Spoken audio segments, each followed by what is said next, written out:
There was a time when visiting Mars was a thing purely of science fiction, relegated to the likes of John Carter or Arnold Schwarzenegger's character Douglas Quaid from Total Recall. However, thanks to recent advances in technology, the first humans might be walking on Mars within this decade. They'll be brought there by Starship, a rocket in development by SpaceX, which hopes to get humans to Mars by as soon as 2030.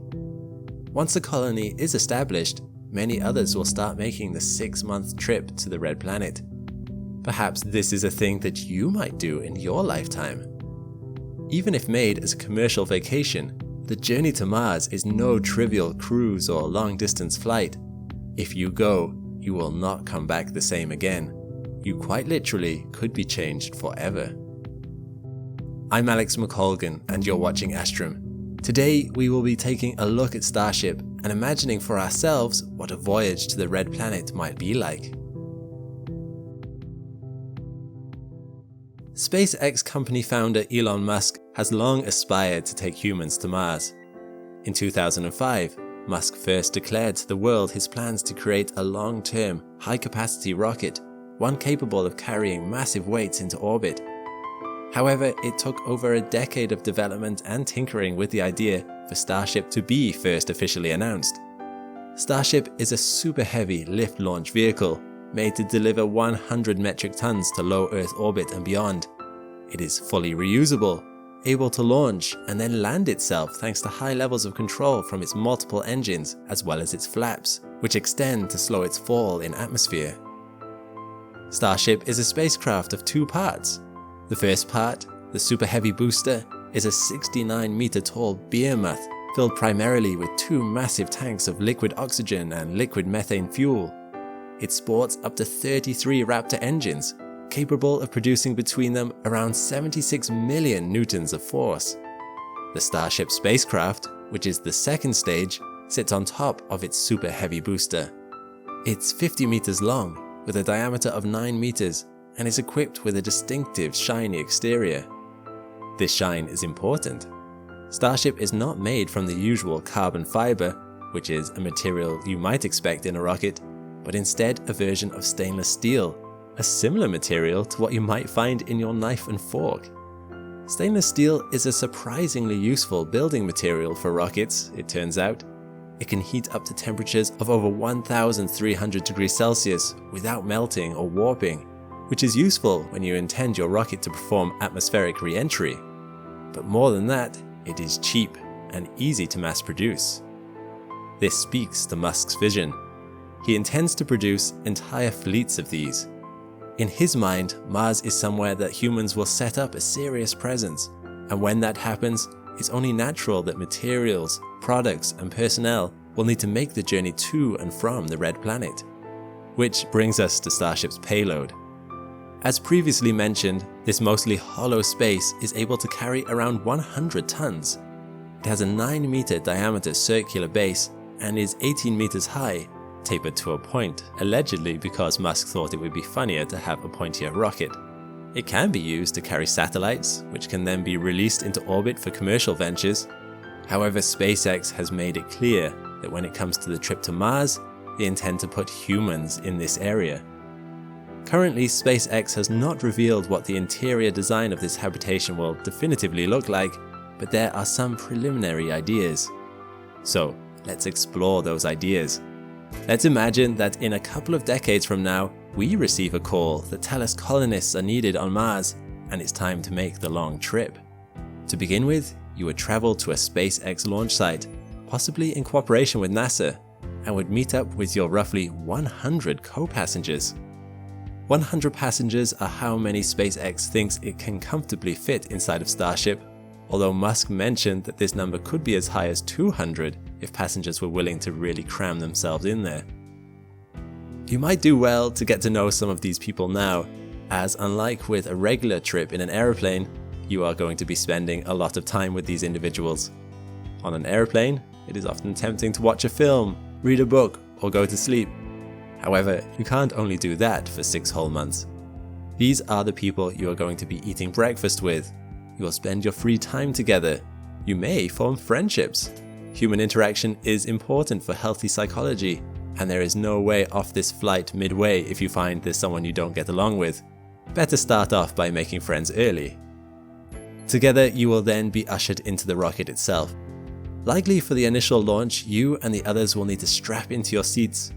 All that thrust beneath you will crush you with powerful G-forces that will push you into your chair. More intense than the most powerful roller coaster, a certain level of physical fitness will be an important element of this part. If there is a medical emergency on the flight, you are not going to get proper hospital treatment until you get to the other side. You will likely have been screened before traveling.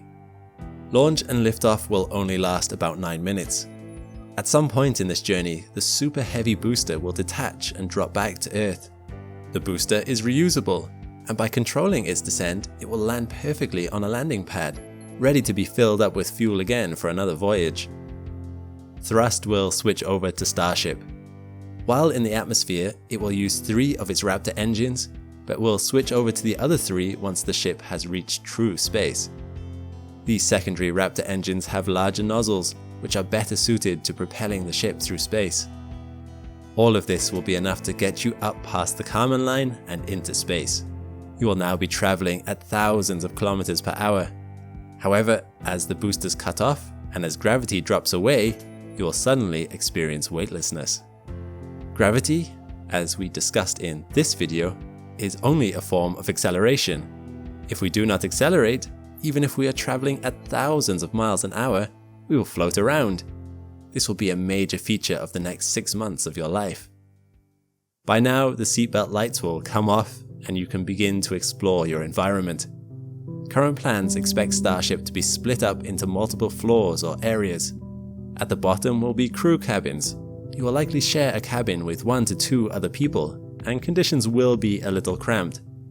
Above that, there will be a common area for gathering and social interaction. You will see exercise areas and equipment, an important part of space travel. On the International Space Station, where astronauts also spend 6-month stints, exercise takes up 2 hours of their daily routine. You will need to do this too to prevent the loss of muscle mass and bone density. Without it, you will lose considerable weight and may not be able to stand up once you reach Earth's gravity again. There may also be some emergency shelters.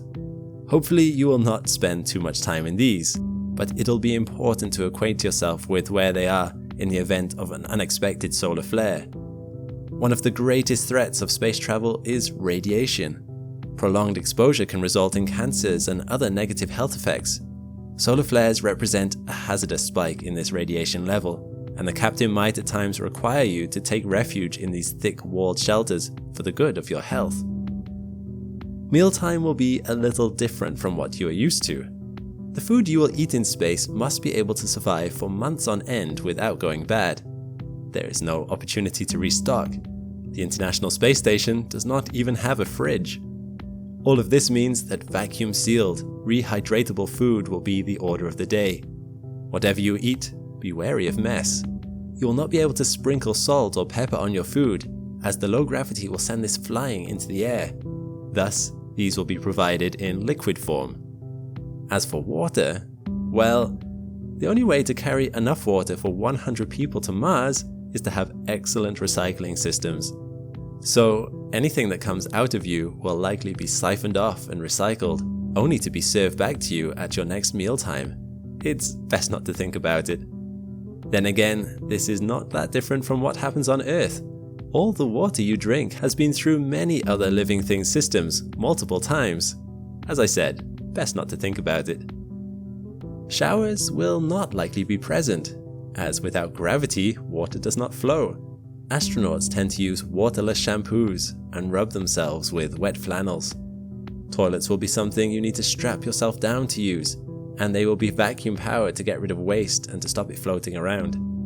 Sleep will take a little adjusting too, as there will be no true night and day anymore, and gravity will not pull you down onto a bed. Think you could get used to all of this? Well, here is where the really strange things start happening. As you travel through space, you will start to experience changes. Under the effects of low gravity, you will start to grow taller. Some astronauts gained an entire inch of height after 6 months in space. Your face will become redder and puffier, as your heart, so used to fighting against gravity to pump up blood through your system, will find itself too good at its job in a weightless environment. This change can lead to health issues, thickening of carotid arteries, and sight issues. These are not all fully understood by scientists, as there are not many examples of humans in space to test from. But perhaps the strangest of all, your very DNA will change. There is always some adaptability in human DNA. Certain genes are turned on or off at certain times in our life under certain conditions. In a twins study performed by NASA in 2019, 2 twins with identical genetic material were tested. One was sent up to space for 6 months, the other remained on Earth. When the 2 reunited and were tested again, it was found that the astronaut twins' DNA had changed in how it was expressing itself, creating differences between him and his brother. There were shortened telomeres, weakening of the immune system, and issues with bone formation. It's worth noting, upon arriving back on Earth, most of these changes in genetic expression reverted back to normal after 6 months. However, 9% of them did not. In ways we do not fully understand yet, spending time in space changes you, most likely because of the radiation the astronaut experienced. So, eventually you will arrive at Mars. Starship will fall at an angle and will use its flaps to shed an incredible 99% of its kinetic energy aerodynamically, traveling in a long arc through the atmosphere before eventually bringing you to the planet's surface. You will step out into the biodomes and sniff the manufactured Martian air. Starship will be checked over and then refueled using oxygen and methane extracted from Mars itself. As for you, you will have plenty of time to ponder. All journeys change us, but yours may be the one that you can never change back from.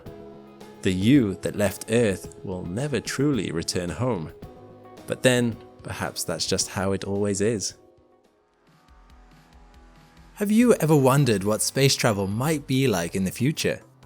In many science fiction stories, in the future, humanity has spread out across the solar system, colonizing planets and asteroids. Given the hundreds of millions of kilometers between us and even the closest orbital bodies, this is not easy to do in real life, at least not with our current level of technology. NASA predicts that it will take 7 months to make it to even our closest neighbor, Mars. This is why sci-fi writers often invent powerful engines on their spacecrafts, warp drives, Epstein drives, and hyperdrives that allow humans to cross those distances in days or minutes, rather than months or years. These conventional flight times occur because of the limitations in conventional rocketry. But new technology is arising, something that feels like it's straight out of sci-fi, that might one day completely replace conventional rockets. With its greater efficiency, those month-long flight times could become mere days. And while the technology is still under development, there are examples of it being used in outer space missions right now. What is this technology?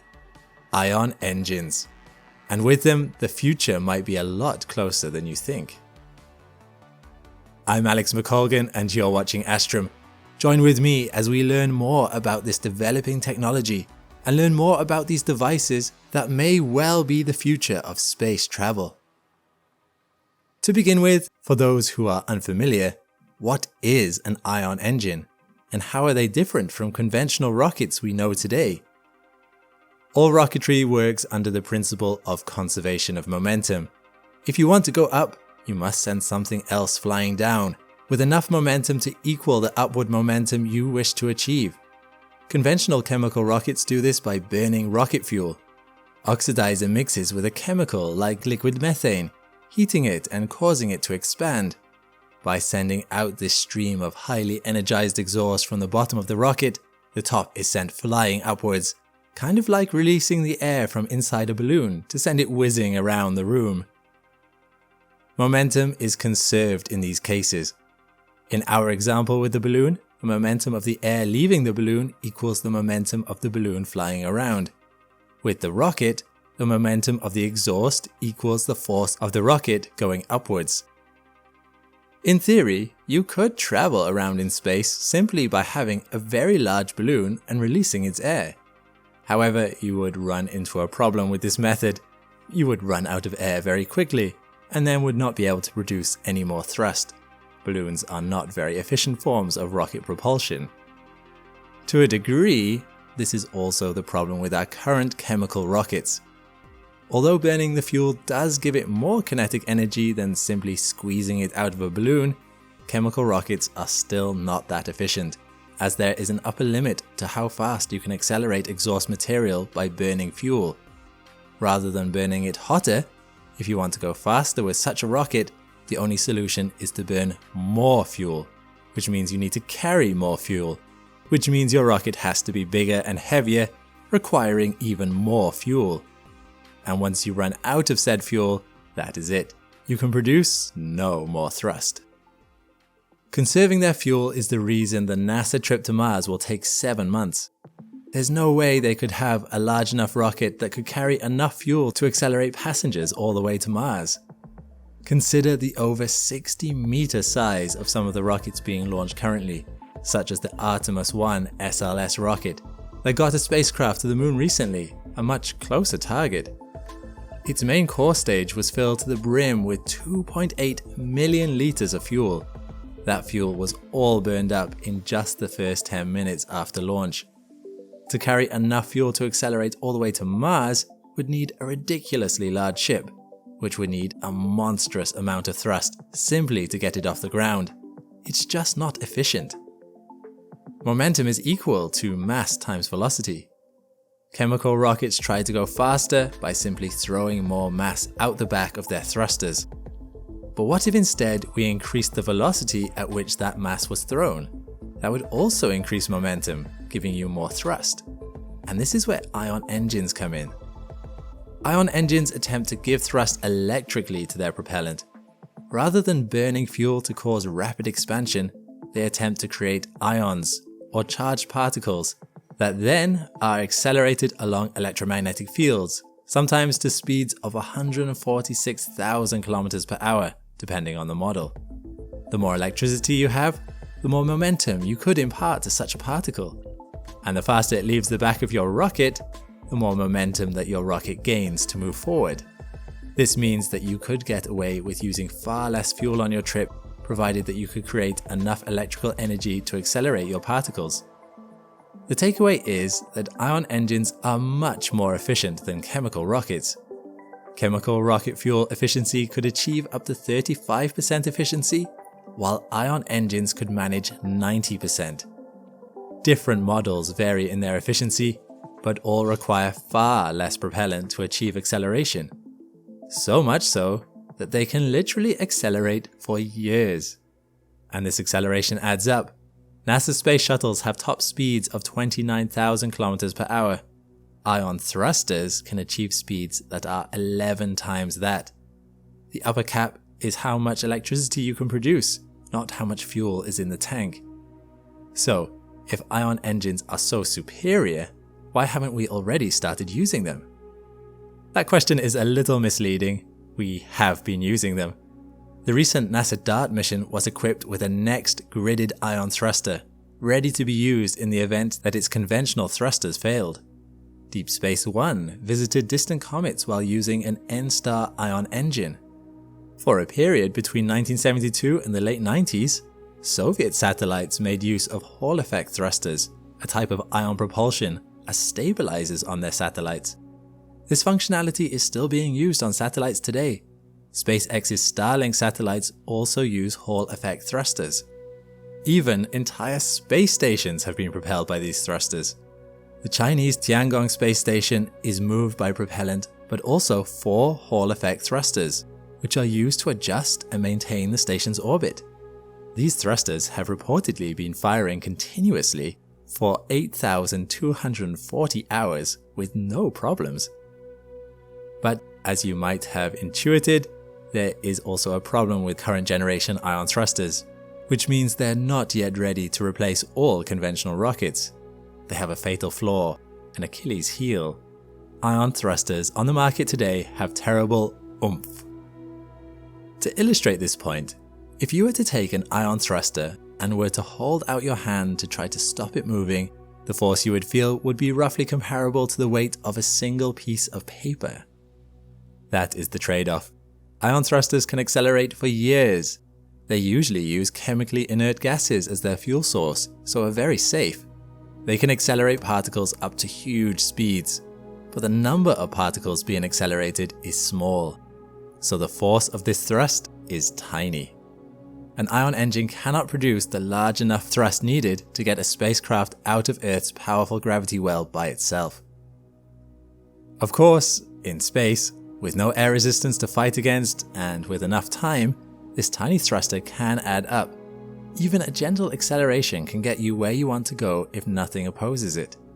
For point of reference, some ion engines in space can take a couple of days to accelerate a spacecraft up to about the speed of a moving car.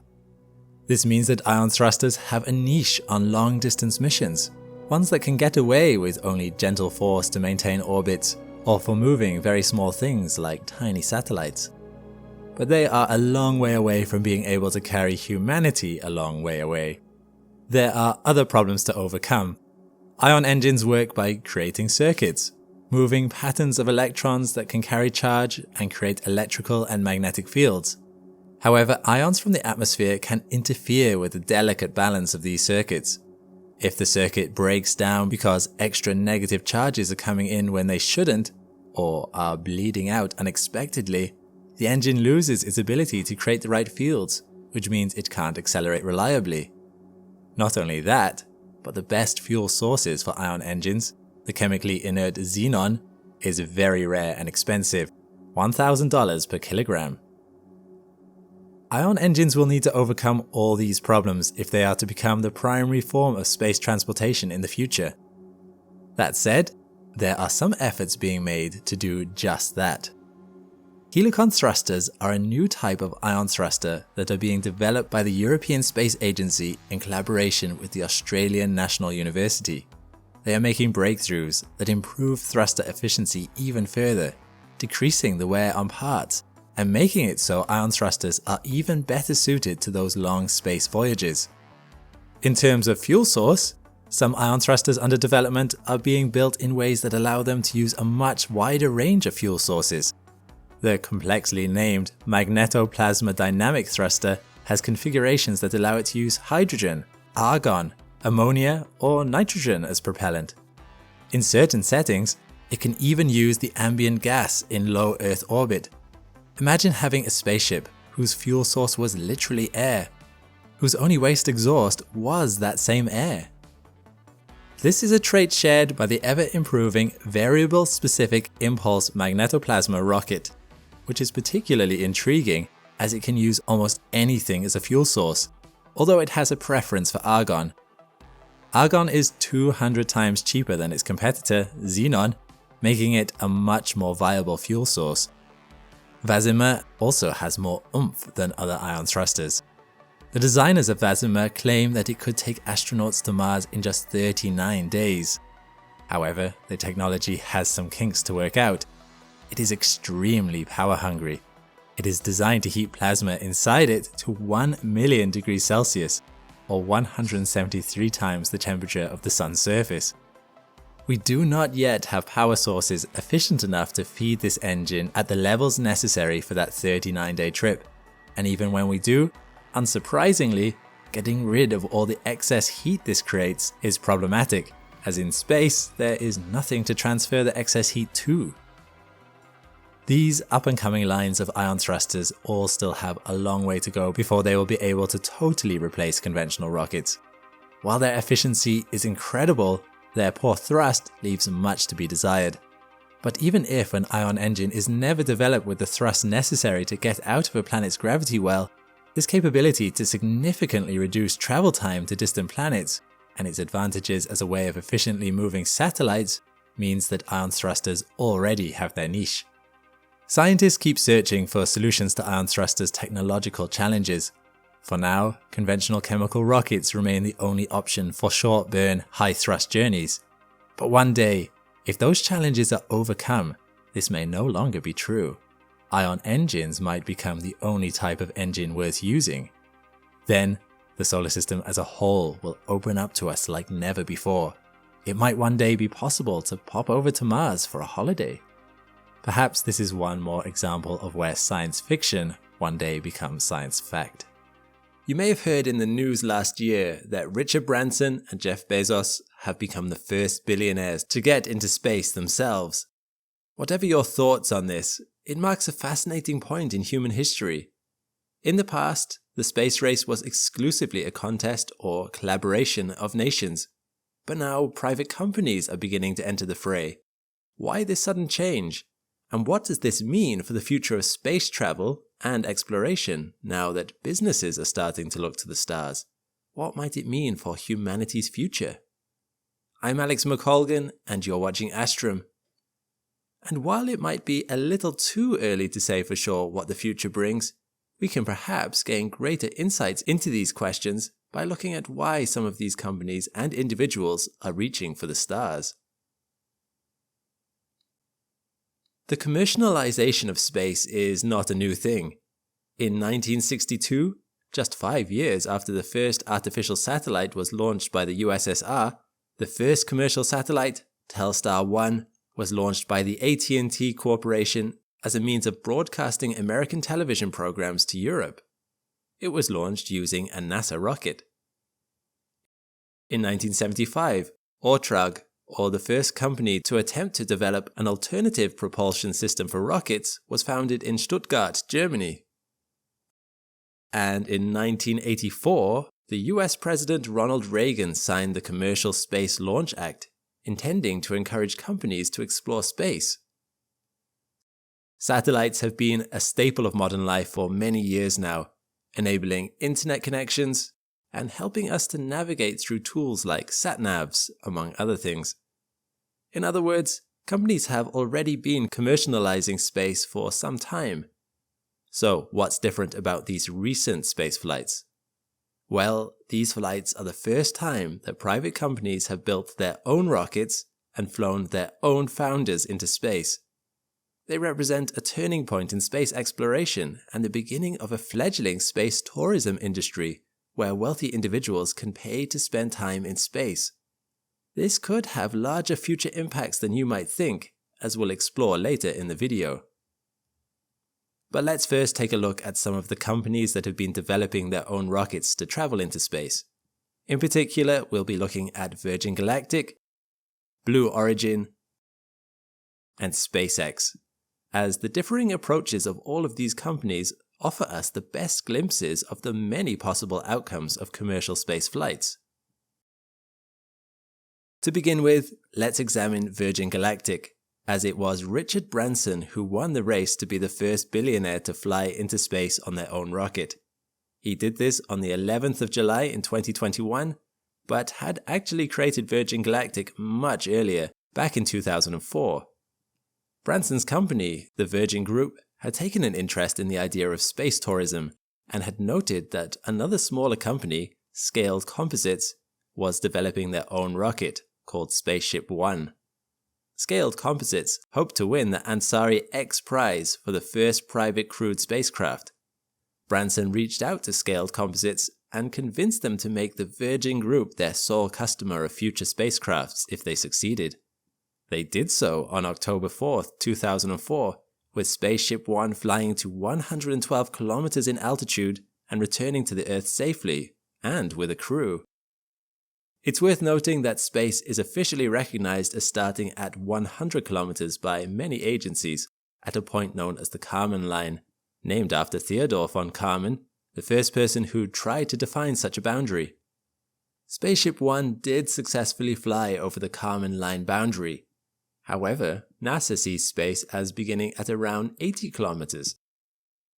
With that success under their belt, Scaled Composites and Virgin Galactic began working together to create a whole fleet of new spaceships, model name Spaceship Two, with Scaled Composites providing the technical know-how and Virgin Galactic providing much of the initial capital. Together, they founded the Spaceship Company, with Virgin owning 70% of the shares. But eventually this rose to 100% when Virgin bought out the company completely. The rocket they designed had one aim in mind: space tourism. To get 6 passengers and 2 pilots up into space, to allow them to see incredible views of the Earth, and to experience a feeling of weightlessness. To do this, they used an interesting method. Instead of just creating a rocket, they actually attached their Spaceship 2 to a specialized aircraft called White Knight 2, which carried the Spaceship 2 up to an altitude of 15,000 meters. Then, the spacecraft is released and activates its rocket booster, which takes it to supersonic speeds in just 8 seconds. The Spaceship 2 then begins climbing, arcing higher and higher until it was pointed straight up. It reaches over 80 kilometers, the NASA definition of the boundary of space. All in all, this trip up takes roughly an hour. At the height of Spaceship 2's climb, it cuts its thrusters and lets gravity begin to slow its acceleration. This drop in acceleration results in the passengers on board feeling weightless. Sort of like when you throw a ball straight up in the air, there is a brief moment when the ball is neither rising nor falling. This moment of perfect balance between upward motion and gravitational pull lasts for roughly 5 minutes, after which the Spaceship 2 begins to fall to the Earth. It glides its way back down much slower than a capsule re-entering the atmosphere by using a feathered re-entry system before gliding its way back to its launch pad. This part of the trip would also take about an hour, making for a 2-hour round trip total. With the success of Richard Branson getting into space, Virgin Galactic will be looking to start flying passengers into space within this year. But why does this matter? Ticket prices for a flight on Spaceship 2, or possibly Spaceship 3 by then, will cost $250,000, far outside the price range of most people. Shouldn't that money instead be invested in issues closer to home, rather than providing the rich with a fun day out? Well, as our next billionaire has pointed out, space tourism might just be the way that space travel becomes accessible to everyone.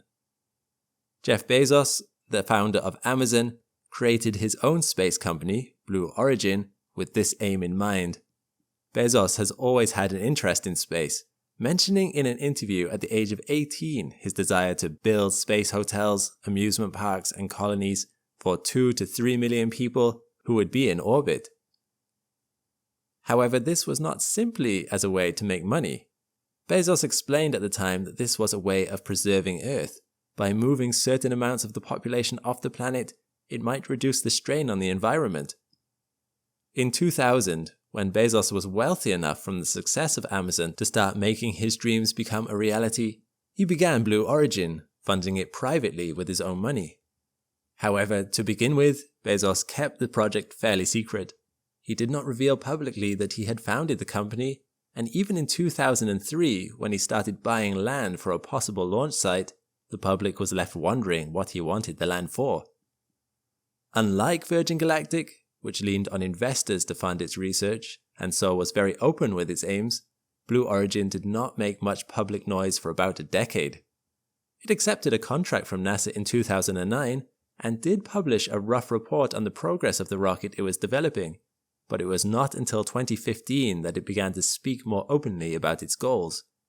And those goals had not changed much from when Bezos was young. Blue Origin's first commercial rocket, the New Shepard, named after Alan Shepard, the first American to go into space, was also a tourism rocket.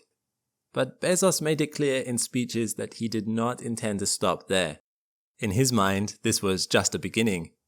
In 2016, he made a speech where he compared the space industry now with aviation back in its infant days. In the early days of airplane flight, a big portion of people flying were those seeking the simple thrill of flying in a plane. This tourism and entertainment factor expanded interest in the industry, which made it so many companies developed the technology further. Nowadays, almost anyone can buy a plane ticket. Although spacecraft tickets are extremely expensive for now, in the long run, Bezos said that the space industry could go the same way. Bezos' rocket, the New Shepard, is a little different in design from Branson's. It has a more standard thruster that carries an observation pod up into the sky, which then detaches. It also goes higher than Spaceship 2, crossing the Kármán line to a height of around 107 kilometers. It also travels much faster. The whole trip, from takeoff to landing, will only last about 11 minutes, unlike Virgin Galactic's 2 hours, although it will no doubt carry a similar price tag for tickets. And Bezos is already looking ahead. Although 107 kilometers is over the Kármán line, it is still far from true orbit.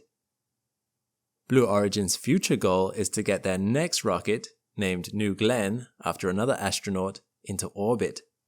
And as for the project after that, well, the name is New Armstrong. It is clear that Blue Origin intends to make its way to the moon. This is in line with Bezos' stated objectives to pave the way for industry to more accessibly get into space. Although he doesn't expect to see it in his lifetime, Bezos has said that he expects much of the Earth's heavy industry to one day be done in space.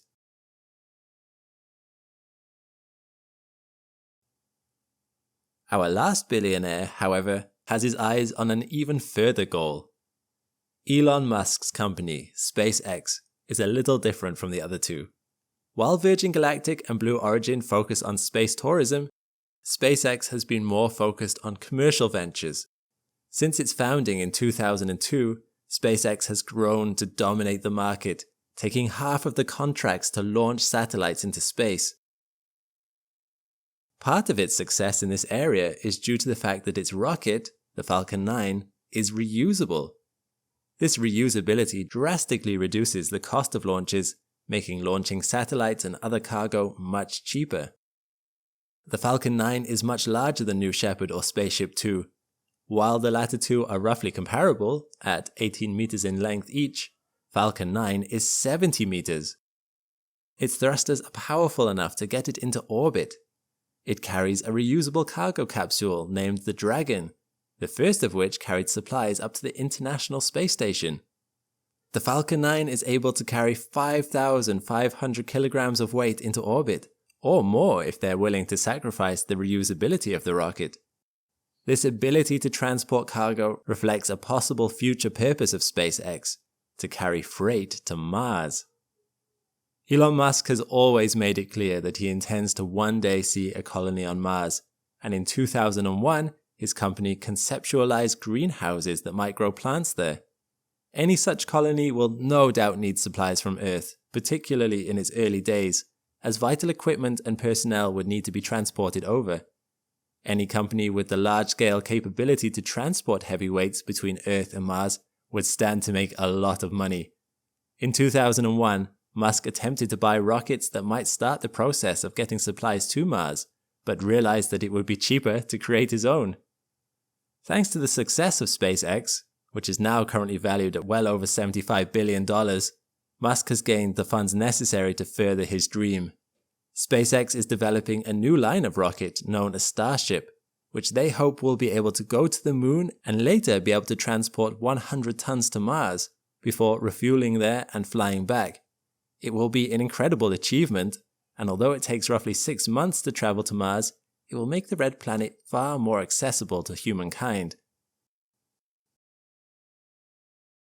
Space tourism, lunar landings, orbiting facilities and refueling stations, shipping to Mars. These are all the stated objectives of the commercial interests looking at space. And although they're still a long way from achieving some of those goals, the fact that they are making the progress they are makes those future goals seem all the more plausible. This is why billionaires traveling into the edges of space in their own rockets is exciting. It not only marks the beginning of an age where trips for the average person traveling to another planet could one day be real, but it could lead the way for humanity truly being an interplanetary species.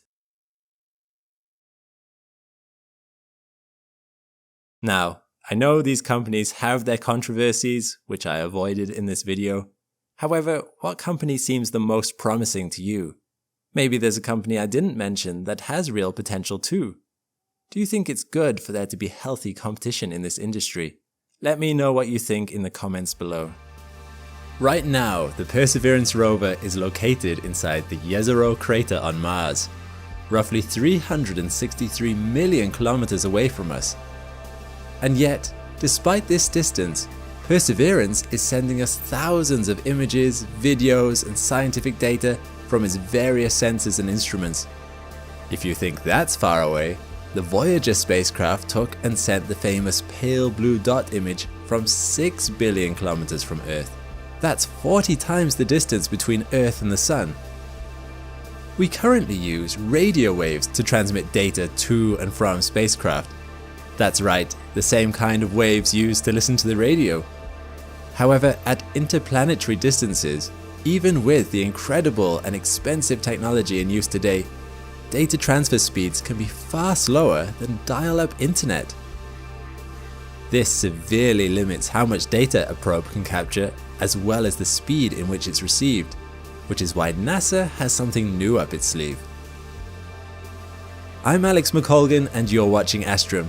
Join with me today as we understand how NASA stays in contact with spacecraft billions of kilometers away and explore the new kinds of technology NASA have just launched in the field of deep space communication.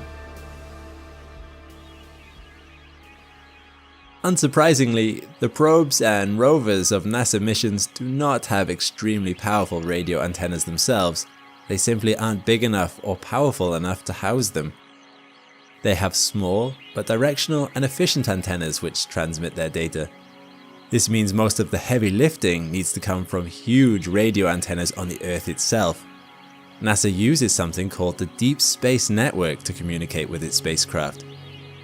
The Deep Space Network is the largest and most sensitive scientific communication system in the world. The Deep Space Network received and relayed to the world the first TV images of astronaut Neil Armstrong setting foot on the surface of the Moon in 1969. It was called on to support the nerve-wracking Apollo 13 mission after the rupture of an oxygen tank, which forced NASA to abort the planned lunar landing. During the critical re-entry of the capsule, it was essential that engineers on the ground maintain contact with the astronauts on board. The spacecraft's minimal power was needed for re-entry, with little left over for communications. The Deep Space Network was able to capture these whispers from space, and it helped bring the astronauts home.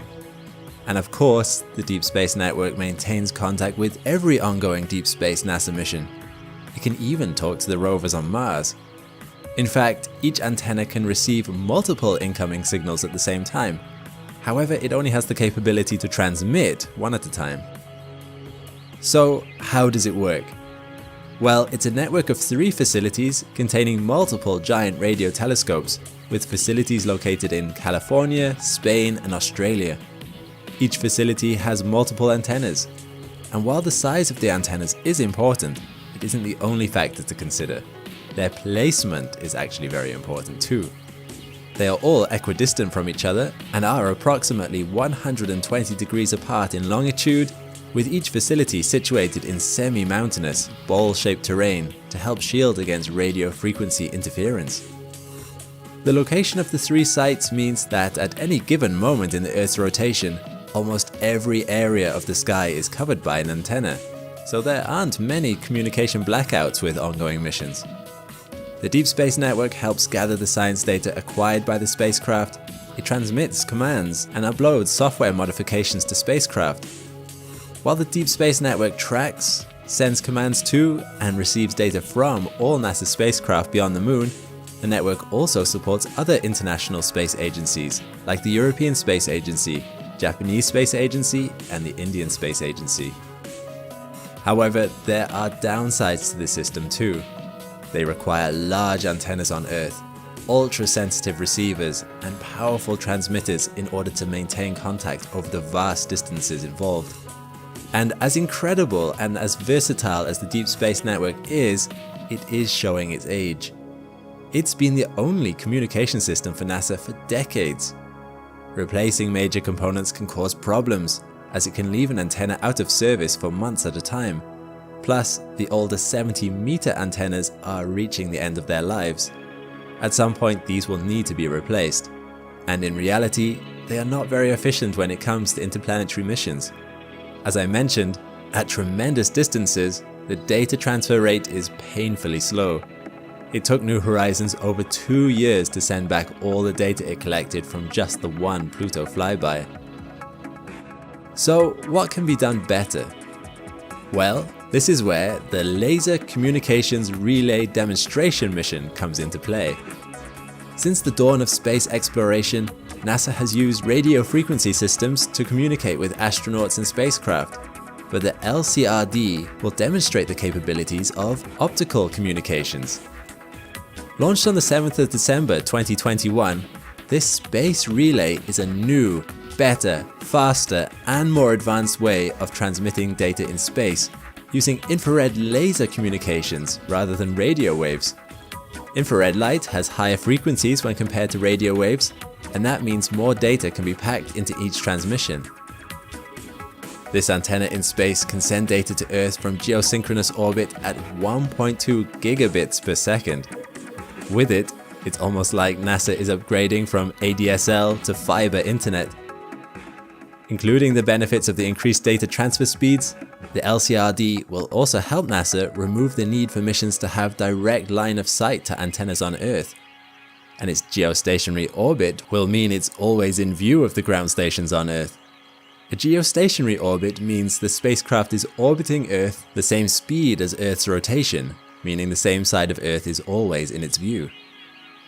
Now, this is a technology demonstration mission, but it is hoped that the LCRD will prove the capabilities of optical communication in space. Using this system, we should have a bandwidth increase of 10 to 100 times more than radio frequency systems. Additionally, optical communication instruments are smaller in size, and they weigh less than radio instruments. So, for a spacecraft using optical communications, that would mean there would be more room for science instruments, or simply a less expensive launch due to its lower weight. In fact, the entire LCRD payload itself is only the size of a standard king-size mattress, compared to the 70-meter behemoth radio antennas the Deep Space Network currently utilize. Helpfully, optical communication systems are also very power efficient. But the major downside of using optical signals is that they cannot easily penetrate cloud coverage, so NASA must still build a system flexible enough to avoid interruptions due to weather on Earth. The LCRD will test this by transmitting data to 2 ground stations, one of which is located in California, with the other in Hawaii. These locations were chosen for their minimal cloud coverage. So, what will the LCRD actually be used for? As part of the technology demonstration, it will be able to relay data from the ISS to Earth at much greater speeds than currently possible. Because the ISS is orbiting so close to Earth, it's only ever in view of ground stations for very short periods of time. However, if it is relaying data to the LCRD, which is high above the Earth, it will remain in view of the LCRD for half of its orbit, and so can relay data to it for much longer periods of time. And assuming LCRD is proven a success, we do have some upcoming missions that will utilize this new optical capability. The Orion Artemis II mission, which is planned to launch in 2024, is set to transfer ultra-high-definition video over infrared light to Earth, which will show Artemis II astronauts exploring the moon in a definition we've never seen before. In addition, the Psyche mission, which is planned to be launched in 2026, will go to an asteroid over 240 million kilometers away from Earth. Psyche will carry the deep space optical communication payload to test laser communications at this distance. These missions will help pave a way for laser communication in the space field. The increase in bandwidth will fix one of the major bottlenecks of science collection that has really hindered missions in the past. Being able to transmit ultra-high definition video from planets and asteroids going forward seems like an incredibly exciting prospect, and honestly, I just can't wait. Plus, should we explore the far reaches of the solar system again, hopefully this time we won't have to wait years at a time for all the data to reach us. In H.G. Wells' novel The War of the Worlds, Mars is the home of an advanced alien race. These super intelligent beings had access to gigantic robotic walkers which could stride across the terrain with ease, blasting all in their path, intent on conquering our Earth. Fortunately, our explorations of Mars have thus far not found any signs of hostile aliens plotting world domination aboard giant walkers, but robotic walkers on Mars might not be a thing of science fiction for much longer, not if NASA and Boston Dynamics have anything to do with it. Thanks to these two organizations, walking robots on Mars could soon be a reality, and they are already more advanced than you might think. I'm Alex McColgan and you're watching Astrum. Join with me today as we uncover the surprising advances that have been made in walking robotics and how through autonomous AI, these robots could revolutionize our exploration and colonization of the Red Planet. And remember, these advances have already been made. But first, why is NASA interested in developing robots with legs? If you've been keeping up with the sort of robots that scientists have been sending to Mars, you will notice that they all have a fairly similar design. Spirit, Opportunity, Curiosity, Perseverance, even the Chuorong rover deployed on Mars by China earlier this year are six-wheeled rovers with large bodies, some over 2 meters tall, carrying various kinds of scientific equipment and cameras. This is because form follows function. Wheels are an easy way to help a robot to get around on a flat surface, and a large body allows for more scientific equipment to be carried. However, wheels also come with downsides, in that they limit the kinds of places these robots can explore. Spirit's mission suffered a serious setback in 2009 when it got stuck in soft sand, a trap it never escaped from. Although scientists wanted to continue using it as a stationary platform to study the area immediately around it, getting stuck was essentially the end of the mission for Spirit, especially when it drained its batteries trying to get out. A similar thing happened to Opportunity in 2005, although fortunately in its case Opportunity was able to escape from wheel spinning after just over a month of being stuck. However, there was also a point in the first year of Opportunity's mission where it was exploring Endurance Crater. The exposed rock in the sides of this crater were ideal for answering questions about the history of water on Mars. Opportunity had limits on how steep a surface it could drive on, about 30 degrees, and it was uncertain whether it could get out of the crater again if it drove into it. In the end, scientists decided to send Opportunity into the crater anyway. As it happened, Opportunity was able to drive out and continued exploring Mars' surface for another 15 years. But all that science wouldn't have been possible if Opportunity's wheels had meant it couldn't escape endurance. Now compare that with this. This robot, known as Big Dog, was created by robotics company Boston Dynamics, a company that makes some truly impressive robots.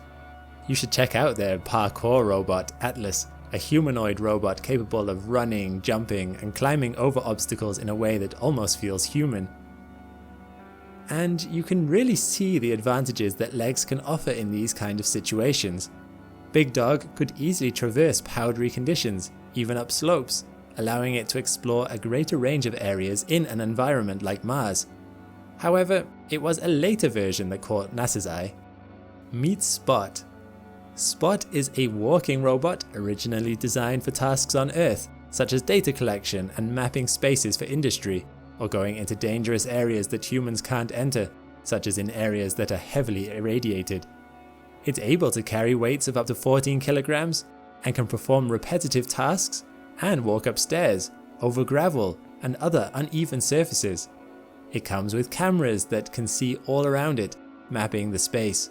If it falls over, it can self-right itself even from being completely upside down.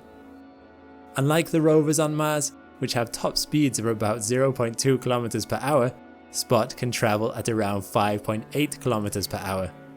But the cleverest part about it is its intelligent AI. By using information it sees in its cameras, Spot is able to create a 3D image in its onboard computer, and it can use that information to figure out the best way to travel over obstacles. You don't necessarily control it, instead you tell it where you want to go, and it figures out for itself the best way to get there, actively avoiding obstacles if they present themselves. If it does start to fall, it can figure out what it needs to do to stop falling, and moves its legs to arrest its fall in a way that almost feels alive. It is this autonomy, mixed with Spot's incredible range of versatility and movement, that makes it ideal for exploration of other planets. It's not possible to directly control a robot on another planet. The distance is so great that there would be several minute lags between a scientist sending a signal and the robot taking an action. So a lot of decision making needs to be done by a robot on location. This is true of the rovers NASA has sent to Mars already, like Spirit and Opportunity, However, Spot can take this to another level. Thanks to a collaboration with NASA's Jet Propulsion Laboratory, Spot is proving to be capable of working with a series of other robots to explore Martian analog caves here on Earth, completely independent of humans. They are exploring the whole layout on their own, choosing their path, walking over obstacles. They can handle pitch black lighting conditions, smoke, dust, and even water. They can recognize points of interest and investigate them. One area of Mars and the Moon that NASA would like to explore in future are caves. Caves are scientifically interesting for several reasons. They allow scientists to see deep into the geology of a planet without needing to do any drilling, which is a difficult process, helping them tell what the structure is like or whether water was ever present. They are sheltered ecosystems. While things on the surface might be eroded over time by wind or cosmic radiation, caves offer shelter, preserving anything scientifically interesting for us to find. NASA's Braille program is even interested in whether any bacteria might have survived in such an environment on Mars, or at least if the remains might be there. Finally, this shelter and protection from radiation also make them a good location for future human colonization, making it all the more important for us to map them out for any future human missions. Currently, we struggle to explore caves on other planets.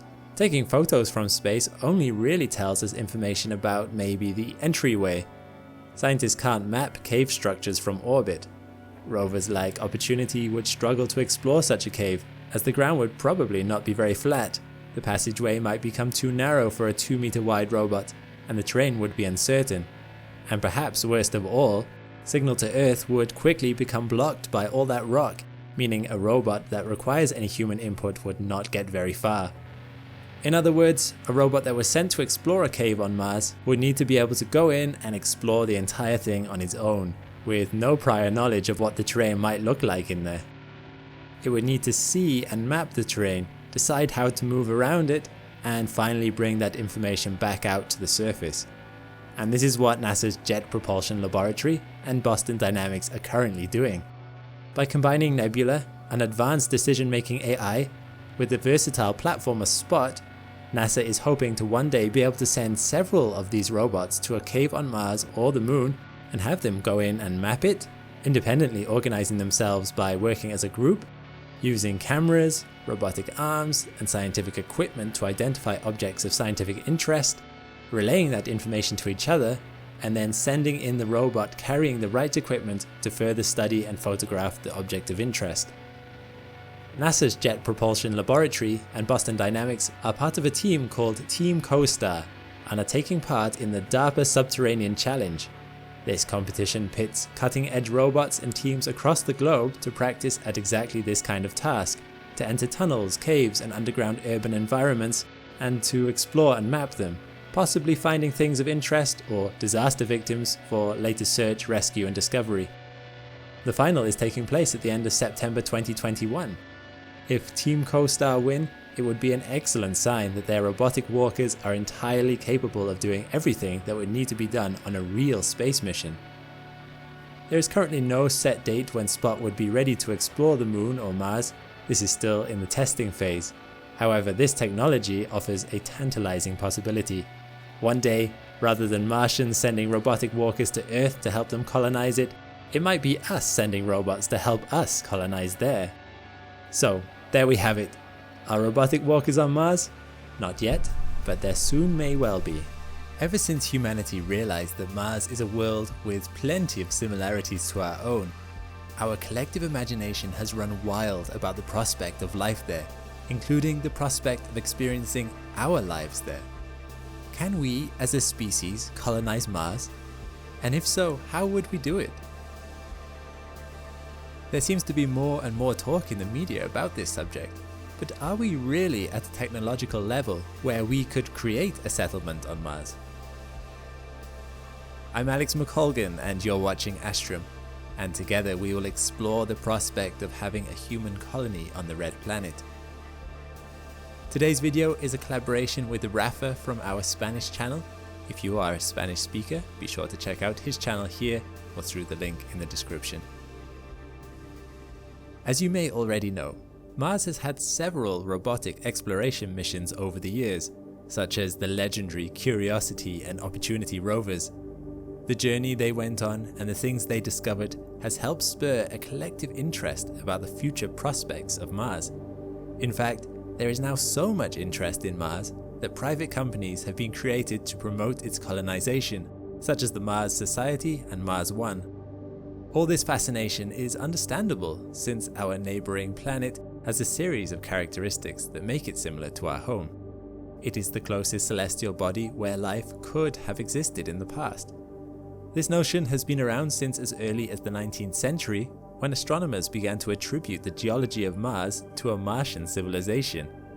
This wasn't a crazy assumption considering the technology we had at the time. A newspaper article from the New York Times in 1911 even spent time discussing the subject. However, recently, the idea of life on Mars is getting more proponents again. Even NASA believe there is something to be found. The main objective of the Perseverance rover that will launch this summer is to find evidence of life there. This is significant because apart from the Viking program in the 70s, most other missions didn't have any means of searching for biological life.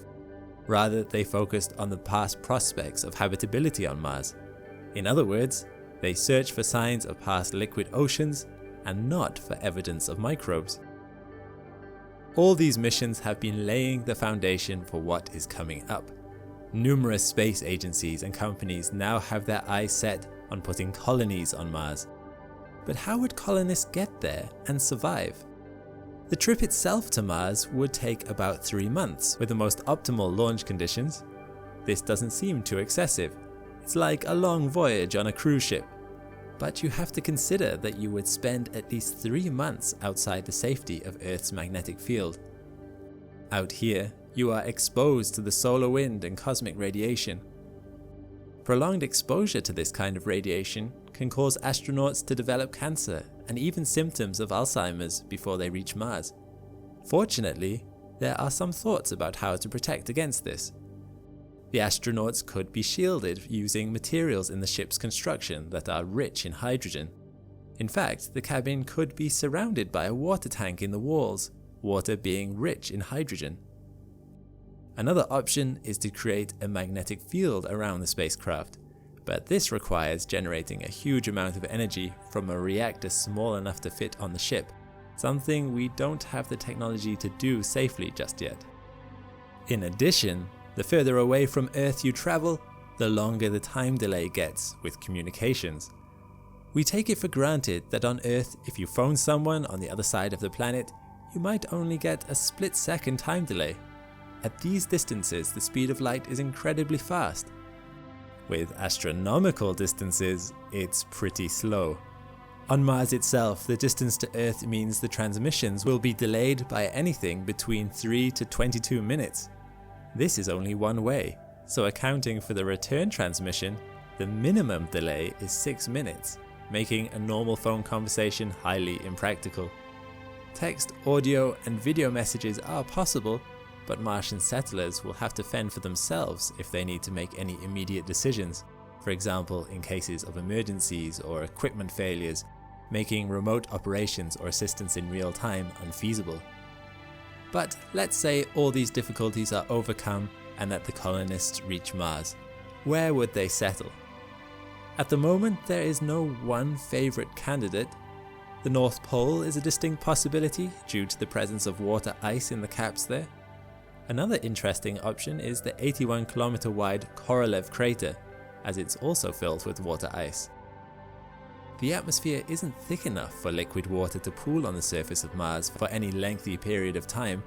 However, pockets of water locked up in ice can be found at the bottom of craters where it is cold enough. On Mars, there is also the possibility of settling near underground water deposits, found in permafrost under the crust. Studies based on data from a combination of Mars orbiters have revealed and mapped out locations for water under the ground all across the planet. Although more difficult to extract than surface ice, it could open the door to colonies in more equatorial latitudes, regions that are much warmer, where solar panels for energy production would be much more effective. mission planners would probably try to combine this finding with a location in the northern hemisphere. The ground elevation there is much lower, meaning the atmosphere is thicker, perfect for slowing and landing a spacecraft. Another consideration when looking for a settlement location is to see if there are lava tubes nearby. A lava tube is basically a long cave that formed when magma flowed through it, that has since emptied, resulting in fairly uniform tunnels. We see many examples of these on Earth, and on Mars they could even be large enough to house buildings inside. While lava tubes and caves have been identified on Mars, suitable candidates will also need to consider what we mentioned before, the elevation of the location and the prospects of nearby water. Once a site has been chosen, missions can begin to make the area suitable for a human habitat. Not everything colonists could possibly need would fit in one spaceship to Mars, so several forerunner missions will have to take place, laying the foundations autonomously for what the colonists will need. There have been several architectural competitions to find the best design for long-lasting habitats, although there is no model that is said to be definitive yet. There are a wide variety of proposals, from creating habitats using ice to habitats built with the design structure of fungi. However, the majority of the suggestions utilize the regolith found all over the surface of Mars to build a habitat using 3D printing techniques through autonomous robots. Unfortunately, robots like these don't exist yet, so they have to be developed before this idea even becomes a possibility. But basically, this concept requires excavating material from the surface, which would then be processed and mixed with water ice into something similar to concrete. The structure is then 3D printed layer by layer by the autonomous robots. Robotic assistance and artificial intelligence will be invaluable in preparing the habitat for the colonists' arrival. Doing it by hand once they are there would be an impossible task, since astronauts are confined to their suits, especially things requiring hard and prolonged manual labor. Once the 3D printed habitat is complete, it needs to support the weight of additional regolith. These habitats must efficiently protect the inhabitants from radiation, so in the final phase of many of these proposals, they recommend covering the habitat with more regolith simply by shoveling it on top. This is because Mars does not have a magnetic field like Earth, so radiation is a big problem on the surface too. So, the more material there is between the Sun and the colonists, the better they will be protected from its harsh radiation. Once the habitats are suitably prepared for humans, the colonists can begin to arrive. Even with the help of the autonomous robots, they still have a lot to do. Connect up power, set up equipment, just generally get the site up and running. While this is going on, they probably have to reside in temporary habitats, be it their own ship that they arrived with, or maybe inflatable habitats. In any case, these habitats would not be very spacious and only provide the basics for survival. When the permanent habitats are ready, they will need to be pressurized. One method for creating breathable air is acquiring oxygen through electrolysis, and then mix it with nitrogen. Electrolysis has the added benefit of generating hydrogen, which can then be refined into hydrazine as fuel. Once generated, this pressurized environment can easily be sustained through air recycling systems, something that is already being used by the International Space Station. Another method to get oxygen is from the carbon dioxide already in the atmosphere. That's why the Perseverance rover also incorporates the MOXIE module, which is an experiment to see if this is possible. However, for these tasks, substantial energy production is needed. One obvious source of energy is solar panels. On Mars, however, solar production is only about 40% of what you would get with the same solar panels on Earth, because Mars is further away from the Sun and receives less light. So, it's a source that is helpful only half the time due to the day and night cycle, not to mention the sandstorms that sweep across the planet from time to time that have ruined solar-paneled Martian missions in the past. So this by itself isn't reliable enough for a colony. Another option is to send a not yet invented cold nuclear reactor, which will guarantee a more stable energy source. Obviously, the best solution incorporates a hybrid of both, combined with reliable batteries to store power in the event of power outages or emergencies. The settlers would also need to consider the need to produce and purify water for consumption and other purposes. Ideally, they will be able to generate 5 litres per settler per day. This shouldn't be too much of a problem because we know where to find water already on Mars in the form of water ice. Additionally, the colonies should also incorporate water recycling systems to minimize water waste. This technology, again, is already used effectively on the International Space Station. The production of water is as simple as extracting the ice, cooking it in an oven until it evaporates, condensing it in water, and filtering it again using ceramic and carbon filters. With these steps combined, we have all the ingredients necessary to create a habitat suitable for life, an enclosed, protected environment with a steady production of oxygen and water. From there, the colonists can focus on growing plants for consumption, but there is a big obstacle to overcome first. Although there is soil in the form of regolith on Mars, it has to be treated in order to be fertile. This regolith contains perchlorates, which are toxic for human consumption in large quantities, so it first has to be washed out with water.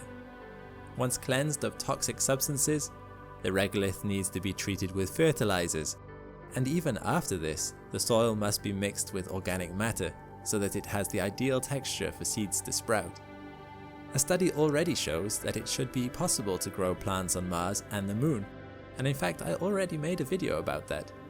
But there is another option, aquaponics, or the growing of plants in direct contact with water in a closed cycle. With this environment, there is a fish pond, which is responsible for delivering nitrates to the water with fish feces. Tilapias are the most widely used fish for these closed systems, as they feed on almost anything and survive well in murky water. They are also edible, so they could be an important source of protein for the colonists. Human feces and other waste could also be used as fertilizer, since in these colonies everything will have to be reused. So just like with the energy production, perhaps it would be wisest to use both systems, aquaponics and regolith. In any case, these farms will consume a lot of energy in the form of light, and they would need daily maintenance by the colonists. With all these systems, the colony would be self-sufficient, although it would not be an easy life. Confined to a small space, stuck with the same people, often eating the same things, and with constant tasks and stress. The psychological demands would be very taxing.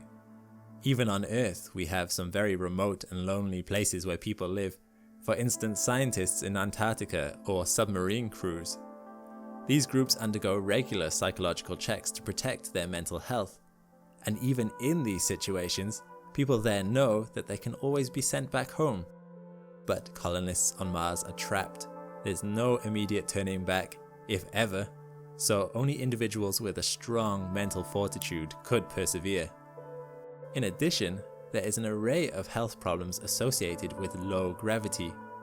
The zero-gravity experiment with the Kelly twins on the ISS brought up serious health issues that include loss of muscle and bone mass, vision problems, poor fluid distribution, a loss of balance sense, spine misalignment, cardiovascular problems, and a weaker immune system. While we don't know exactly how the human body will cope in a low-gravity environment for extended periods, settlers on Mars may struggle with some of these issues too. To counteract the risks, the settlers will have to do a lot of exercise, which further lengthens their working hours. NASA has even gone as far as to consider genetic modifications for the astronauts who embark on long-stay missions, to combat the dangers of radiation and microgravity, among others. This could even be plausible with current technology, although a lot of controversy on the moral limits of such manipulation arises. Still, even with all these considerations, there's no shortage of volunteers wanting to go. Every time there's been an opportunity, agencies and companies have received a barrage of applications from hopeful candidates. These colonies will depend on how technology evolves here, although at the moment it seems that we already have a lot, but not all of what is necessary to create bases outside of Earth. As more countries and companies set their sights on space, it may make you wonder, what's the end goal? Do we simply want to be a spacefaring species? Exploring the solar system for the betterment of humanity? Or do people smell profit in space? While researching this video, I found out a lot of eye-opening reasons why mining in space, and especially on our moon, might well be something that we see happening in the next couple of decades. Why? Well, just wait until you find out what's actually there to be mined. The first substance is known as helium-3. You may have heard of helium-3 in sci-fi stories, as theories suggest it is the ideal substance for a clean type of nuclear reactor, with no radiation and no dangerous byproduct. It also has uses in medicine and radiation detectors. However, it is really rare on Earth. It does occur naturally and can be found in deposits of natural gas, for instance, but it's generally not viable to extract, as even in natural gas, there are only around 100 parts per billion. So let's say we had 1 billion cubic meters of natural gas, you'd only be able to extract around 15 kilograms of helium-3 from it. A lot of the time, that's not economically viable. We can also produce helium-3 as a byproduct of the radioactive decay of tritium.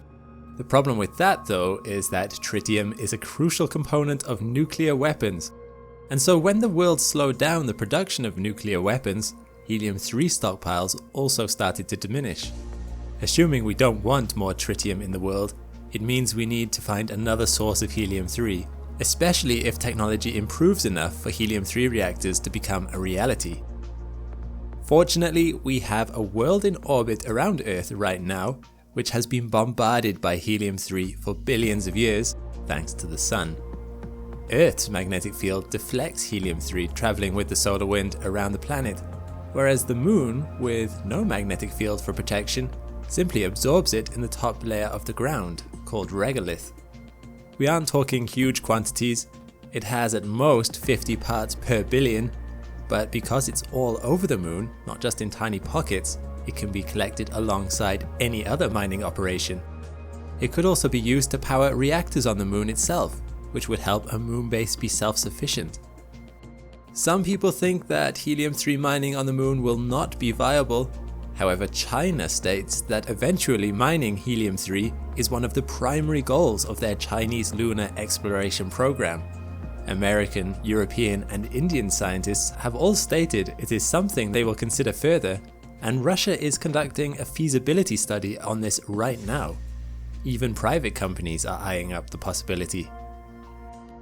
Because the parts per billion of helium-3 are relatively low, even in the Moon's regolith, it would make sense that whoever was mining for helium-3 would also be mining for something else in the regolith at the same time. But what else can be found in it? As it happens, the lunar regolith is packed with different materials. Look at this false color mosaic of the Moon, each color indicating different deposits of minerals found on the lunar surface. There are plenty of metals to be found on the Moon in large quantities, like iron, titanium, aluminium, silicon, calcium, and magnesium. Some of these metals are locked into hard to access minerals and oxides. However, separating the metals will often also produce useful byproducts like oxygen and hydrogen. They are super basic and not rare on Earth at all, but unlocking these elements on the Moon itself will allow for a colony to be self-sustaining, as oxygen means breathable air, hydrogen can be converted to fuel, and combining the two will produce water. Unprocessed regolith could also prove useful, as it could potentially be turned into lunarcrete, useful for building infrastructure on the Moon without having to transport the materials from Earth. Glass could also easily be produced from lunar regolith. And as I mentioned in a previous video, while it's not super ideal, some plants can grow in lunar regolith, helping any lunar base to be self-sufficient in growing its own food, short of using hydroponics. But perhaps the most important resource found on the Moon are, ironically enough, metals known as rare earths. Interestingly, rare earths, which consist of this section of the periodic table, are not actually super rare on Earth. However, the difficulty in mining them is that they have not really collected into big deposits. Rather, they are dispersed through the Earth's crust. This means that they are exceptionally hard to mine on Earth, and there are only a few countries worldwide that have deposits large enough to do anything about it. Even then, most countries don't bother at all because of the massive environmental and human damages that come from the pollution of mining them. The only country that did not waver from these problems is China, as China has around 30% of the planet's rare earth supply, and because it is one of the only countries mining for them, they have a 95% control of the market. However, just as a side note, one of its big mines was actually found in Myanmar, and with the military coup that just took place, there might have been a shift in that mine's control. In any case, 95% control of the market puts China in a powerful position worldwide, especially seeing as these minerals are so valuable to our society, being components of various electronics and batteries. Because of the massive push recently to switch to electric vehicles with their huge battery packs, demand for these materials will only increase. So it's worthwhile considering where the minerals building these batteries come from. Are countries with somewhat sizable deposits like the US, Canada, Australia and South Africa going to start digging up their backyard to extract them?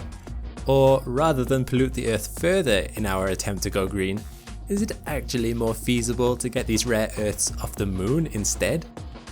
Rare earths aren't any more common on the moon than on Earth, however some deposits have already been identified, and pollution on the moon would certainly not have any of the devastating environmental and human consequences attached to doing it here.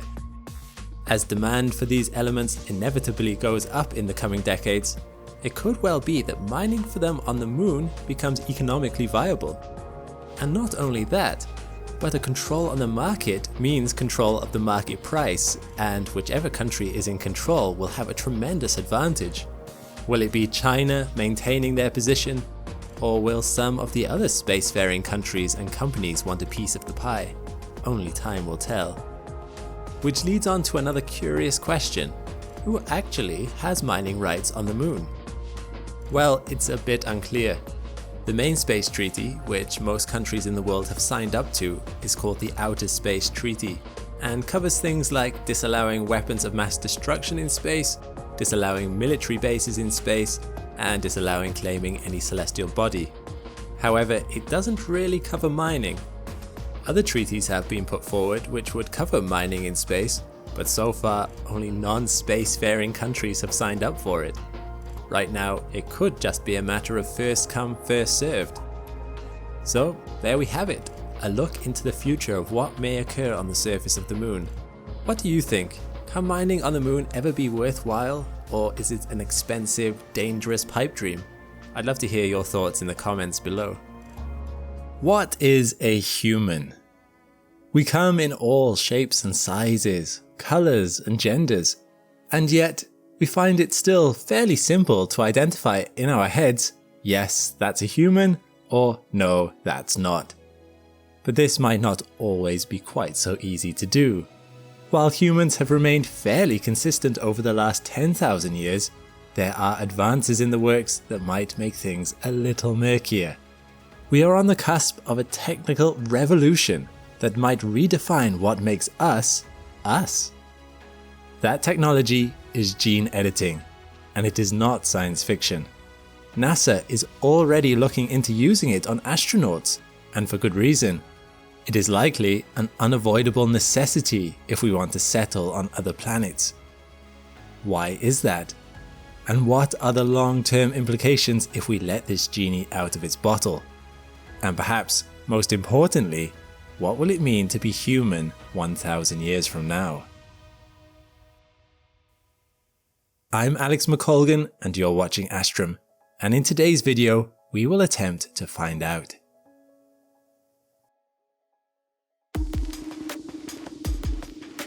There is a pernicious obstacle out there for any would-be spacefarer.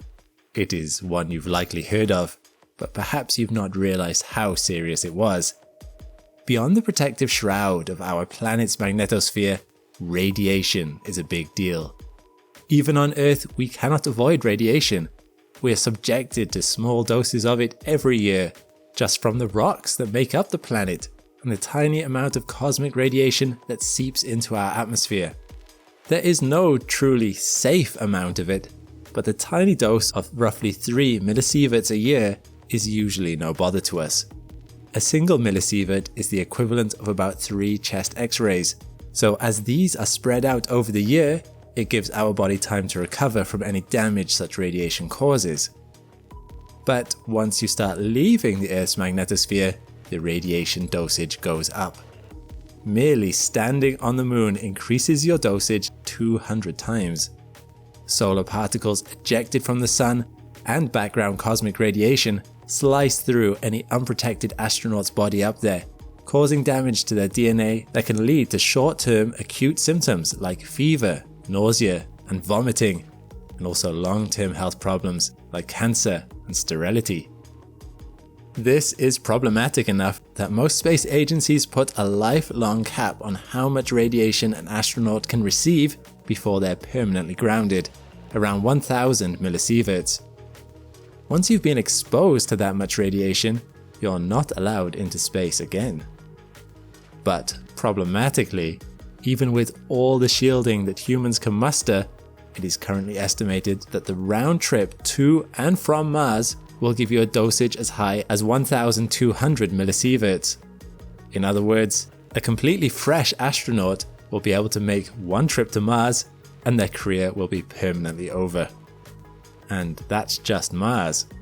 If ever humans want to colonize other places in the solar system, such as the icy moon Europa, they would face 5,500 millisieverts in just a single day. At that level, their odds of dying in the next 30 days is 50%. Yet, it will be necessary to leave Earth.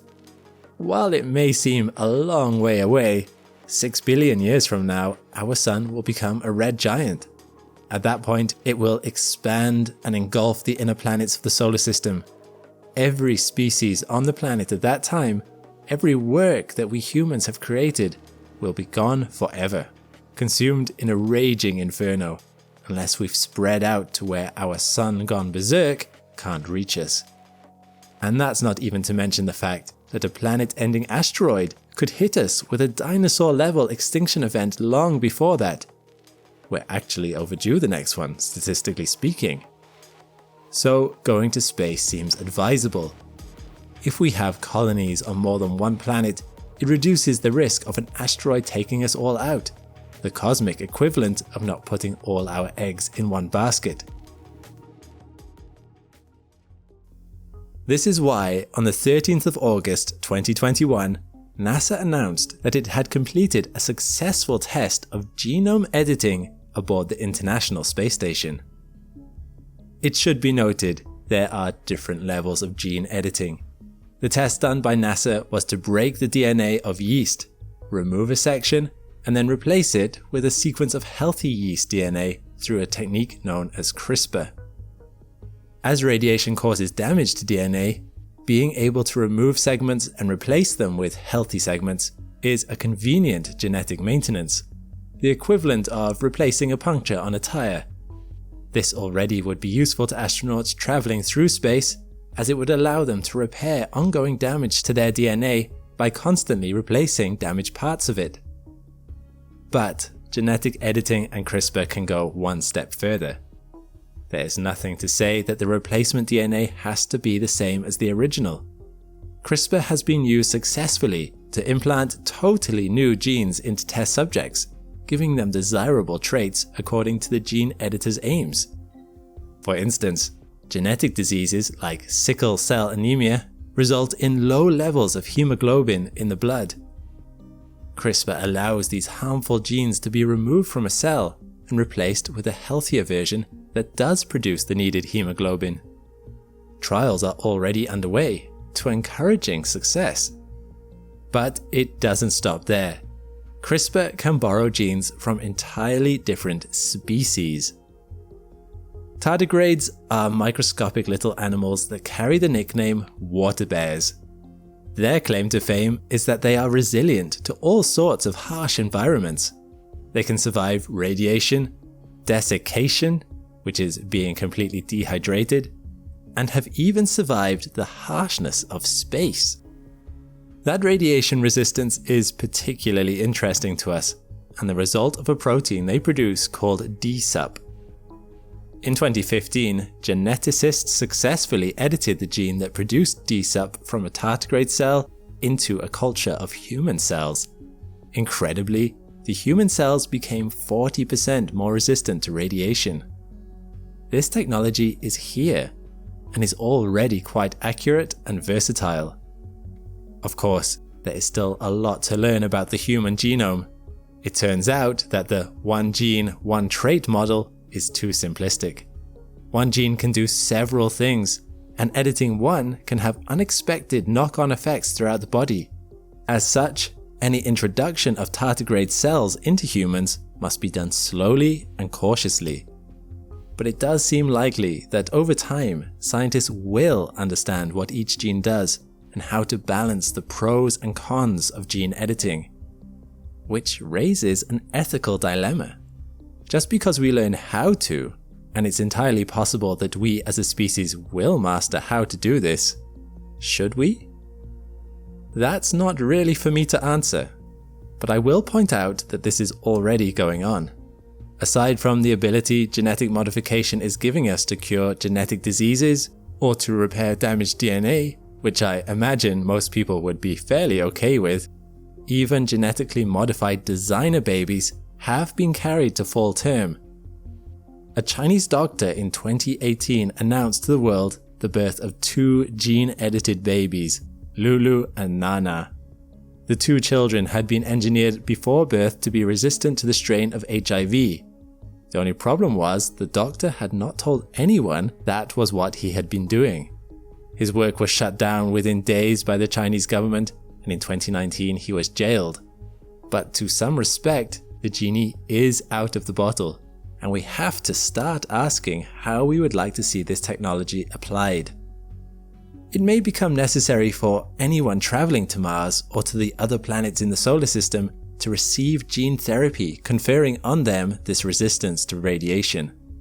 And as the techniques for conferring genes from other species improves, specialized hybrid humans might become more and more common, or even required in some areas. While replacing the genes of every cell in our bodies is still a ways away, there is a possibility that it will one day happen. And if it does happen, what would that mean for us? Well, want to settle on a warm or cold planet like Mercury or Pluto?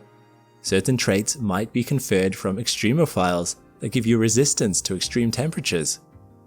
There are many species of bacteria out there that survive perfectly well in icy conditions.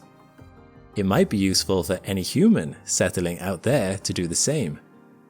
Speaking of Pluto, low light environments might make it advantageous to either gain improved low light vision, larger eyes, or to gain traits like echolocation, like dolphins or bats. 1,000 years into the future, this will very likely be possible. How about breathing underwater? We could take the DNA of aquatic creatures and give humans gills. That might help overcrowding on Earth too, by allowing us to inhabit oceans, as well as allowing us to settle on any aquatic worlds we might one day find. Want to travel on long voyages through space? Even with faster rockets, traveling to other stars might take hundreds of years. It might be useful to be able to hibernate in such a condition, or to have more efficient energy intake systems, meaning you need less food. One day, humans might introduce chloroplasts into their skin, supplementing energy intake with photosynthesis, like plants do. Electricians might gain the ability to sense electric fields, like hammerhead sharks. Our senses might expand into other spectra of light, allowing us to see X-rays or infrared. Seeing heat might be incredibly useful in some lines of work. Seeing radiation might be handy if you're considering stepping outside into a solar storm. Our ability to eat a varied diet might increase. There are worms today that can eat plastic. Maybe we one day will be able to do the same. Increased longevity, enhanced intelligence. The possibilities are endless, as extensive as the genetic catalogue of any species that has ever existed and ever will exist, and even further. One day, we may get so proficient with genetic editing that scientists will write their own genes from scratch, granting traits as desired. Christopher Mason, a geneticist and computational biologist who has worked with NASA on 7 projects, believes in his book, The Next 500 Years, that humans might one day customize their traits on the fly. Given the methods described above, people could find themselves in a state where they decide, I want to turn these genes on for tonight, or I want these genes active for summer. This is not necessarily a bad thing. Humans already adapt in many different ways, but it does raise serious philosophical questions about what it means to be human. Our DNA would no longer define who we are, as it would be under our control. While initially the technology would only be available to the rich, 1,000 years from now, it could be so common and so well understood that it could be available to everyone. Children could be given homework assignments on changing genes at school, according to some theorists.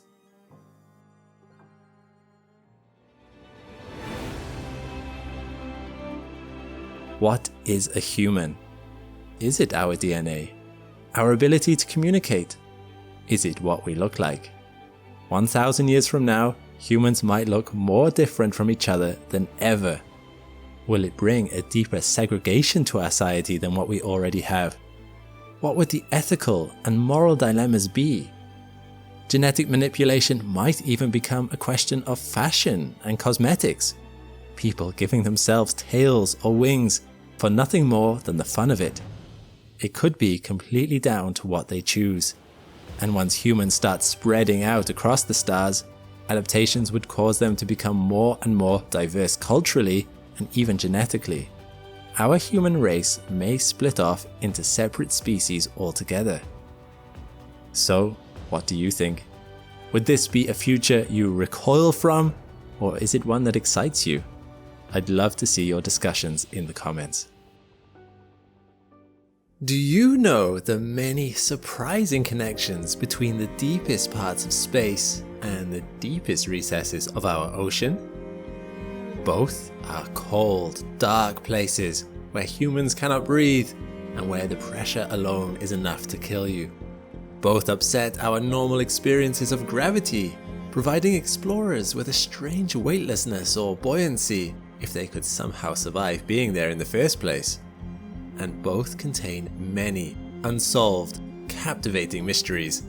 Our oceans are filled with life we've never seen before. And who can say what lurks in the unexplored corners of space? I was initially caught off guard when I heard that NASA had turned its attention towards exploring the hadal zones deep in the ocean. After all, NASA is normally about space.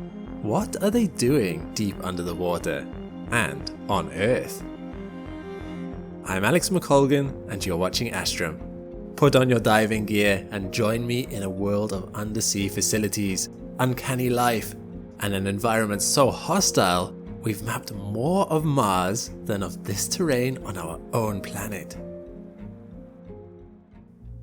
In 1957, a year before NASA was founded, a paper published by the Journal of the Royal Society of Arts claimed the deep oceans covered over 2/3 of the surface of the world, and yet more is known about the shape and surface of the moon than is known about that of the bottom of the ocean. This was a reference to the fact that in the world before echo-sounding technology was commonly used to map the seafloor, we didn't know much about the topography of what was down there. We've come a long way since then, but while we have mapped the moon thanks to satellites and telescopes, we have still only mapped 23.4% of the ocean floor in high resolution. In fairness, this still represents an area of 120 million square kilometers, about 3 times the moon's surface area, so the old saying no longer holds entirely true.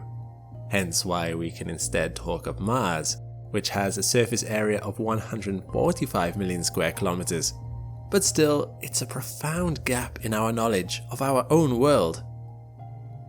NASA was founded in 1958 with the purpose of expanding human knowledge of phenomena in the atmosphere and in outer space, and developing vehicles and technologies that would help them to do so. Exploring the ocean was not originally on their radar, or sonar.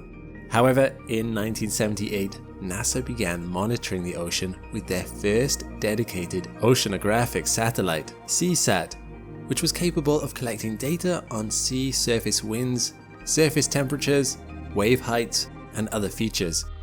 This helped them learn more about our planet's oceans and their impact on the global climate. Still, some of NASA's most exciting forays into the ocean only began at the turn of the millennium. One way in which the sea can prepare astronauts for space is through simulated space experiences. About 8.7 kilometers off Key Largo in Florida is the world's only undersea research laboratory, Aquarius Reef Base. Built in 1986, it is a small, 3-roomed habitat large enough to house 6 people at a push, with a main room that combines sleeping and living quarters, an entry dock, and a wet porch for entering the sea around it. It was originally designed to help aquanauts remain at the bottom of the sea for weeks at a time through a technique known as saturation diving. By remaining at the depth of 19 meters, the human body becomes saturated with gas dissolved in its bloodstream, which allows these researchers to stay at depth without ill effects for much longer periods of time, 9 hours for one dive rather than 1 or 2 hours. This made it ideal for biologists wanting to study the local environment in situ. In 2001, however, NASA, along with other space agencies such as ESA, realized that it made a great space training location. The cramped living conditions mimic those found on the International Space Station, so astronauts who spent a week at Aquarius Reef Base would get a vital taster of what life would be like up there. It also allowed them to practice performing experiments and generally get used to the expected and unexpected aspects of life in a hostile environment. NASA began the NEMO program, or the NASA Extreme Environment Mission Operations, and that same year began sending their astronauts to the habitat. There have been 23 NEMO missions since then, merging astronaut crews from a variety of different space agencies, which lasted up to 3 weeks. Astronauts there became aquanauts and got the chance to don deep spacesuits, getting a taste for what spacewalks might be like outside of our planet, readying them for the day humans return to the moon or go to Mars. This was not the only use NASA had for the ocean, however. Perhaps the most significant training was not for NASA's astronauts, but rather for the machines that would one day visit the largest oceans outside of planet Earth. Let's now go deeper and consider the exploration of alien oceans. Our solar system is home to many large oceans outside of Earth. Jupiter's moon Europa and Saturn's moon Enceladus, to name just 2, have significant bodies of water beneath their kilometer-thick icy surfaces. In spite of only being 1/4 of the Earth's diameter, scientists believe that Europa holds twice as much water as all of our oceans combined. This is an intriguing concept, as even though no sunlight penetrates down to those depths, the mixture of liquid water bordering a rocky inner crust would make both of these locations ideal candidates for life. Scientists have considered how to best test to see if life really has arisen in the oceans of icy moons. In 2024, NASA will launch the Europa Clipper, with the mission to fly by the moon Europa and scan it to learn more about the depth of its icy shell, to try to determine the composition of its oceans and generally get a better picture of the moon as a whole. However, Europa Clipper will only be laying the groundwork for future missions, which one day might see cryobots melting through the 10-kilometer thick icy shell of Europa using nuclear-powered radiators to penetrate its oceans and see firsthand what lies below. Once down there, no radio signal will be able to reach them easily. Messages will be relayed via a vast cable brought down through the ice along with the cryobot. This means that such cryobots will need to be able to autonomously descend a further 100 to 200 kilometers to explore the dark, chilling, and highly pressurized environment they're likely to find, to see what alien life might swim in those waters. So, with a mission objective on the horizon to explore deep, dark waters in search of never before seen life, what better place to start than the unexplored oceans we already have at home? The deepest parts of the oceans on Earth are only 11 kilometers deep, but due to the gravitational differences between Europa and Earth, the pressure you'd experience between the two are much more comparable than you might think. Europa's 100-kilometer deep ocean is thought to have a hydrostatic pressure between 130 to 260 megapascals, which, if it existed in an ocean on Earth, would equate to a depth of around 13 to 26 kilometers. This is much better than if you'd had to go hundreds of kilometers down on Earth, but it's still no picnic. Pressure at the bottom of the Mariana Trench, the deepest place in our ocean, is 1,100 times the pressure on the surface, which is enough to crush the individual cells in the human body, or to implode most submarines. And yet, life survives there. And it doesn't just survive, it thrives. The deep-sea explorers of the Galapagos hydrothermal expedition in 1977, using a specially reinforced remotely operated vehicle that could survive those pressures, were shocked to discover not a barren wasteland, but thriving ecosystems gathered around hydrothermal vents on the ocean floor down there. Tube worms, crabs, and fish were found in rich abundance. As scientists performed more dives, they found all manner of strange life forms down there. Shrimp like amphipods the size of your hand, giant, ethereal, big fin squid that were 8 meters long and looked positively alien.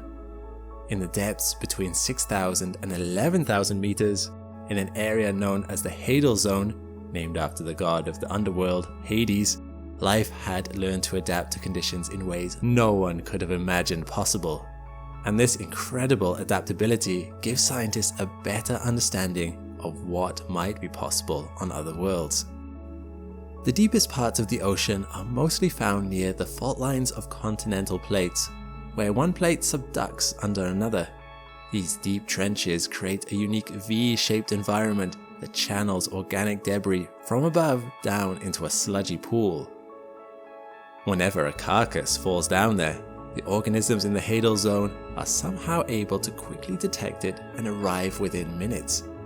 Other organisms rely on nutrient-rich liquids pumped out of thermal vents. If you added up all these trenches into one landmass, you would end up with an area the size of Australia, a whole unexplored continent. NASA wants to explore these regions using autonomous drones, perhaps whole swarms of them that would be able to detect locations of interest such as thermal vents, and would be able to map out the terrain using cameras and onboard AI, similar to that used by the Perseverance rover on Mars. It's a challenging task. Not only would such a drone need to be able to withstand the excessive pressure, but the temperature around such thermal vents can spike to hundreds of degrees. Drones would need to be able to survive rapid temperature swings if they are able to survive.